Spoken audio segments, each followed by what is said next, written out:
ladies love him, and his versatility as a rapper and singer has put him on the radar as one of Kenya's top entertainers. Steph Kapela. What up, bro? What up, my G? How you doing, man? What's good? Chilling. You are a hard person to find. Really?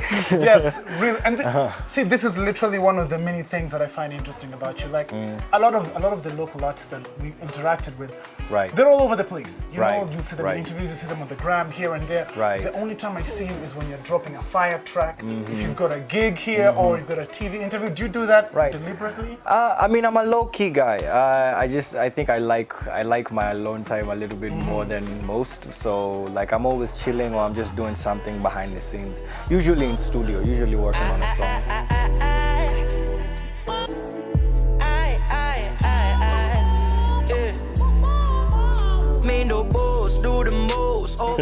Check out this place though. Yeah, man.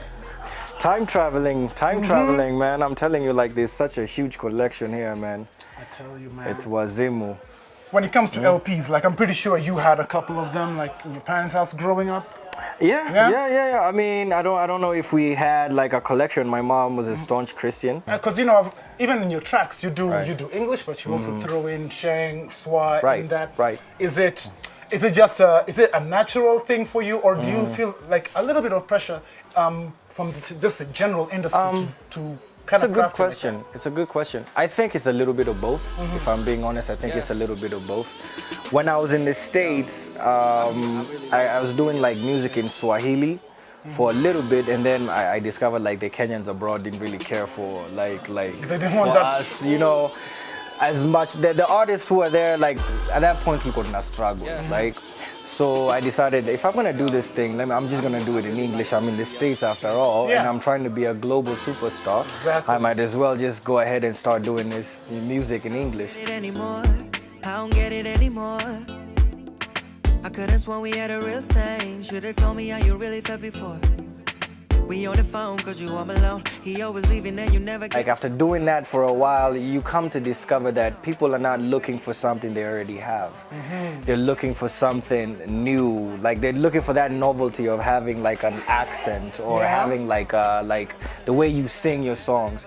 So it started changing there, but when I got back, that's when I was really like, okay, I need to put more Swahili in my songs. I need to put more Sheng in my, because I want to relate with my people. At the end of the day, music isn't for me. Like what I'm doing is not for me. It's for the fans. It's making it for the fans. Yeah. And also speaking about making it for the fans, because I remember running into this. I came across this video of you. You did this cover. Well, it wasn't really a cover version. The Burner Boy on the low, and then on the you low, went into rapping, into singing, and I was like, I know the ladies dig it. Every time I'm thinking that I got you, unanirudisha mara tatu. Unataka nini, me I want you. Unataka nini, and I got you. Give me one chance, give me one dance, baby. What about the hardcore Kapela fans? The dudes were like, yo.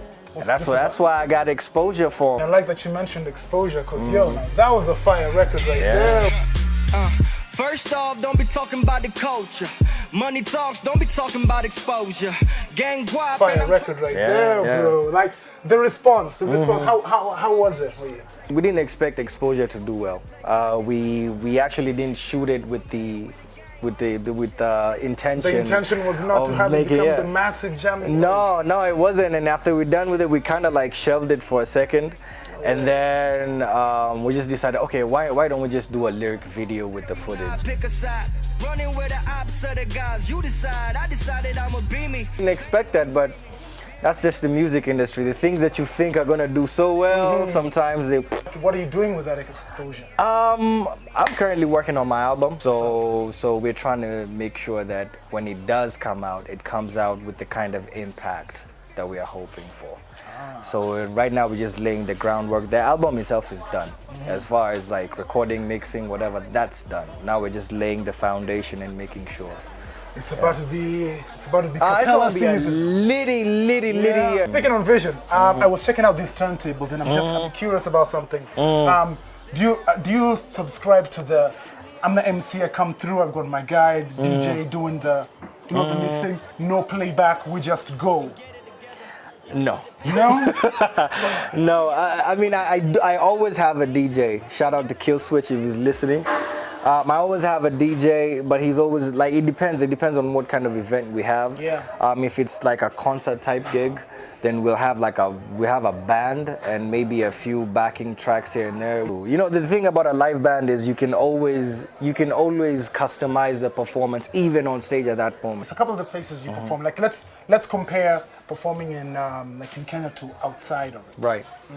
What's the difference for you in terms of feedback from the audience? Well, for me, it's a little bit different. When I was performing in the States, for a while it was hard. And you have to look at it like I was an outsider. You know, I'm the African guy, right? And Token then African. you're the token African guy, and here are all these other rappers and whatever. So they kind of want to sideline you already before you even do anything. And it just kind of builds a resilience in you, so you just keep grinding it out until like they start appreciating it. Some have gone this way, that way, but like for the most part, I appreciate it, man. The fans are for real, like they're for real. If they're feeling you, they'll show you they're feeling you. Loving that old school vibe. By the way, speaking of old school, we must give props to where we're at. Jimmy, I love this entire setup.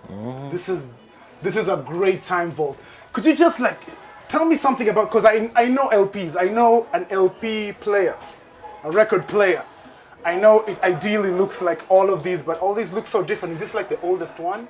That's the pre-vinyl. And then you've been collecting this for all these years. What was the inspiration behind all of this?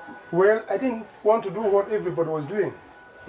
That's something different. You've been in the newspapers, magazines. Well, remember, it's only here, north of Johannesburg and south of Cairo. Yeah? It's only This is the place. only shop that exists. Like, Yeah, right? And among us, the 18 best record shops in the world. wow, Amen. this to is just a that. passion. It's just a passion, yes. I get it. This is a very cool setup, man. I love what you're doing. Steph Kapela, my Yes, G. bro. It's been real. I know it's gonna be Kapela season, so I'm looking forward to that. Oh man, believe it, believe it. We're taking over. And I love that we took a great history class together. I know. This one right here, I'll remember for days. Yeah. I'm gonna go catch up with my peeps. All It was right, my G. nice. You take care, man. Cheers. Good to see you, man.